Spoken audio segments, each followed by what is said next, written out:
आप मतलब इस रैली में आए हुए हैं, इतनी ज़्यादा भीड़ आपको दिख रही है, इमरान प्रतापगढ़ी भी आ रहे हैं, तो किस तरीके से बदल सकते हैं? देखिए, इसमें इमरान प्रतापगढ़ी तो हमारे हैं ही हैं, जो है माइनॉरिटी विंग के, लेकिन मैं सबसे ज़्यादा श्रेय देना चाहूँगा माननीय राष्ट्रीय सचिव प्रियंका दीदी जी का, अजय लल्लू जी का, राहुल जी का, जो कि आज प्रियंका जी ने किसानों पर जो उत्पीड़न हुआ है उसको न्याय दिलाने के लिए जो उन्होंने लखीमपुर में जद्दोजहद किया, उन्होंने झाड़ू लगाया और न्याय दिलाने का काम किया, और उन्हीं की देन है जो कि मंत्री के लड़के के नाम से FIR दर्ज किया गया और किसानों को कांग्रेस पार्टी की तरफ से 50-50 लाख रुपए दिया गया, और उन्हीं के दबाव में उनके बेटे के नाम से, मंत्री के नाम से किसी की हिम्मत नहीं थी।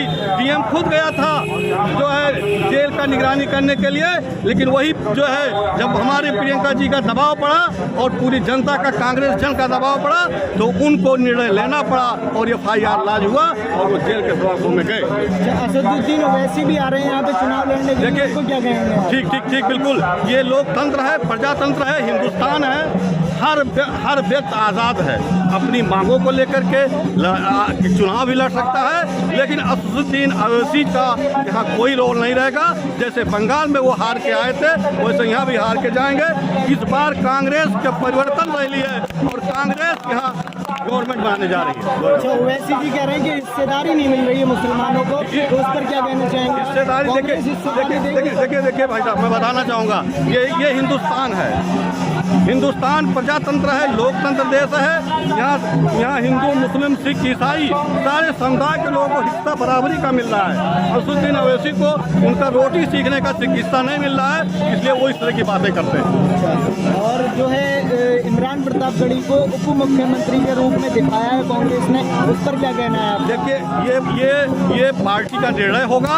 मेरी सरकार अगर बनेगी तो पार्टी के हाईकमान जिसको चाहेगा उप मुख्यमंत्री बनाएगा, लेकिन हम लोग चाहते हैं कि हमारी जो है प्रतिनिधित्व प्रियंका दीदी जी करें और उनको मुख्यमंत्री बनाया जाए, जिससे कांग्रेस पार्टी 2024 में हम मुख्यमंत्री तो प्रियंका गांधी बन सकती है, लेकिन उप मुख्यमंत्री के चेहरे के रूप में इमरान प्रतापगढ़ी का नाम दिया गया था। कोई दिक्कत नहीं, ये प्रजातंत्र है। अगर इमरान प्रतापगढ़ी को मुख्यमंत्री बना दिया जाएगा तो किसी कांग्रेस जन को कोई एतराज नहीं। हमें पार्टी को निरंतर आगे बढ़ाना है और देश को आगे बढ़ाना है। ये कह रहे हैं कि भाजपा वाले जो विरोधी हैं वो ये कह रहे हैं कि 70 सालों में सिर्फ कांग्रेस ने लूटा था, अब जो है हमारी सरकार आई है तो इसको अच्छा भाई साहब, तो आप यही बता दीजिए कि 7 सालों में इन्होंने क्या दे दिया? बेरोजगारी दी, पेट्रोल का रेट आप देख ही रहे हैं, डीजल का रेट आप देख ही रहे हैं, सरसों का तेल जो 55 रुपये में आप खरीदते थे, हम गरीब खरीदते थे, आज 200 रुपये पार कर गया है। इन्होंने यही दिया है। भाजपा ने महंगाई दी, बेरोजगारी दी, गरीबी दी और हमें आपस में बांटा, समाज को आपस में बांटा और देश को हमारे पीछे ढकेल दिया। ये काम किया है भाजपा ने।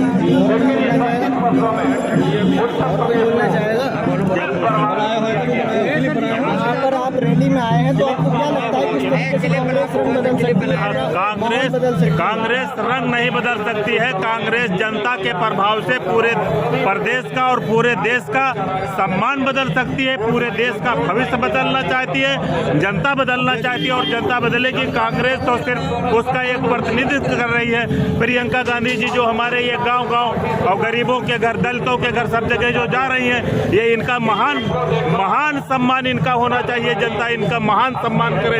ये और क्या पूछना चाहते हैं आप बताइए। यहाँ पर आप रैली में आए हैं तो आपको क्या लगता है कि रैली में ये लगता है कि जनता परिवर्तन चाहती है, महंगाई और भ्रष्टाचार से मुक्ति चाहती है और जनता ये बताना चाहती है कि हम देश का भविष्य तय करेंगे। अच्छा, प्रतिज्ञा रैली में जो मतलब इससे पहले भी हुई है अभी वाराणसी में?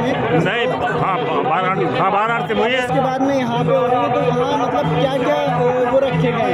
देखिए, वो रखे गए। अभी हमारी तो प्रियंका जी ने भी 7 घोषणाएं की है कि हम महिलाओं को 40% आरक्षण देंगे, किसानों का कर्ज माफ करेंगे, दुर्बल किसानों को 25 लाख रुपए देंगे, युवाओं को रोजगार देंगे।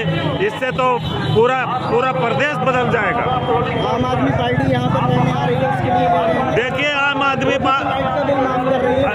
सुनिए, आम आदमी पार्टी तो देखिए जगह जगह काम लड़ाने का काम कर रही है।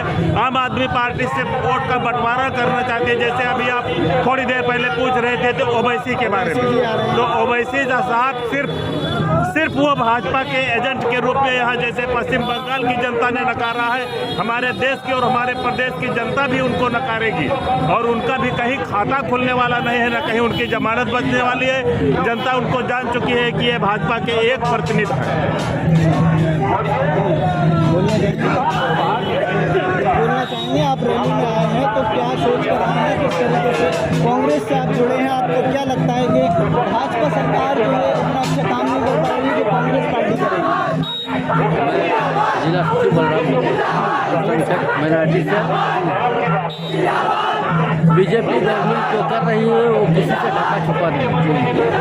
सभी लोग जान रहे हैं, पूरे देश के लोग इनको पहचान चुके हैं, क्योंकि इन्हें दंगों से फुर्सत नहीं है, हिंदू मुस्लिम बंटवारे से फुर्सत नहीं है। लोगों को बेरोजगारी इतना ज़बरदस्त दे दिया है और डीजल पेट्रोल का दाम तो आप जानते ही हैं कि आसमान छू चुका है। आज एक मध्यम वर्ग का आदमी, गरीब आदमी, अगर वो शादी करता है तो सोने की कीमत क्या हो गई, जो 27-28 हज़ार रुपये थी आज 50-55 हज़ार रुपये चल रहा है। एक मोटरसाइकिल जो आप 30-40 हज़ार रुपये में ले लेते थे, आज अगर शादी करनी है, बहन बेटियों को दान में देना है, वो चीज़ 80 हज़ार 90 हज़ार से कम में कोई गाड़ी नहीं है। तो ये सारी चीज़ें हम भी जानते हैं, आप भी जानते हैं और ये पूरे देश के जनता भी सब समझ चुके हैं। अब रह गई बात कांग्रेस की। कांग्रेस ने इस देश को आज़ाद कराया, हिंदू मुस्लिम सिख ईसाई आपस में सब भाई भाई का नारा दिया।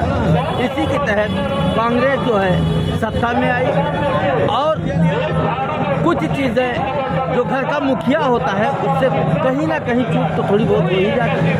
अब उस चूक का सुधार करते हुए 2022 में इंशाल्लाह हम लोग कांग्रेस की गवर्नमेंट बनाएंगे और पूरे समाज से, पूरे लोगों से ये अपील करेंगे, दरख्वास्त करेंगे कि भैया सोच समझ के अपने घर में पलट आओ और अपने घर को मजबूत करो। जब अपने घर की दीवारें मजबूत हो जाएंगी तो झांकने वाले खुद ही दूर भाग जाएंगे, फिर किसी की जरूरत नहीं। अच्छा, ये बताइए, आपने बताया कि आप अल्पसंख्यक विभाग के सचिव हैं, जी ठीक है। अल्पसंख्यक विभाग के जो राष्ट्रीय चेयरमैन हैं इमरान प्रतापगढ़ी जी, इमरान प्रतापगढ़ी जी जहाँ पर भी जा रहे हैं वो बता रहे हैं कि मॉब लिंचिंग पर कानून बनना चाहिए। क्या आपको लगता है कि मॉब लिंचिंग पर कानून बनना चाहिए? अगर कानून बन जाए और कानून बनने से कुछ नहीं होता, उस पर पालन होना चाहिए। अगर पालन हो जाए तो बहुत अच्छी बात है। मॉब लिंचिंग रुकना चाहिए, वो किसी भी समाज का हो, दलित का हो, अल्पसंख्यक का हो, ईसाई या किसी का भी ले लो। अल्पसंख्यक में तो सभी आ गए, सिख, जैन, बौद्धिक, पारसी। तो इन चीज़ों को रुकना चाहिए, इस पर लगाम लगना चाहिए। अब वो किस तरीके से क्या करते हैं, उनका मार्ग जो है ये सही है, गलत नहीं है। आपके कांग्रेस के कई सारे जो है पार्टी अध्यक्ष जितने भी हैं, राहुल गांधी जी हो गए, प्रियंका गांधी जी हो गए, ये लोग अपने ट्विटर अकाउंट पर कभी भी मुसलमान शब्द लिखना अच्छा नहीं समझते। नहीं, ऐसा कुछ नहीं है। विरोधियों का कहना है, वो विरोधियों को कहने दीजिए, उनका वैसी की पार्टी का कहना है ये। देखो भैया, लगेंगे आग तो आएंगे घर कहीं जरूर। यहाँ पे सिर्फ हमारा मकान थोड़ी है, ठीक है। वो कहने दीजिए उनको, उनका तो काम है प्रोपेगेंडा छोड़ना, वो छोड़ते रहे। हम लोग इससे जो है नहीं, तो आपको क्या लगता है उनको मुस्लिम शब्द की जगह अल्पसंख्यक लिखना चाहिए? नहीं, मुस्लिम लिखते हैं, कौन बोलता है नहीं लिखते हैं, हम खुद जुड़े हुए हैं। नहीं, वो कहने दीजिए ना, विरोधी का काम है विरोध करना। वो विरोध अगर नहीं करेगा तो हम आगे नहीं जाएंगे, उसको विरोध करने दीजिए। आपकी नज़र में आपका साथ दे रही है कांग्रेस? जी हाँ, पूरा साथ दे रही है।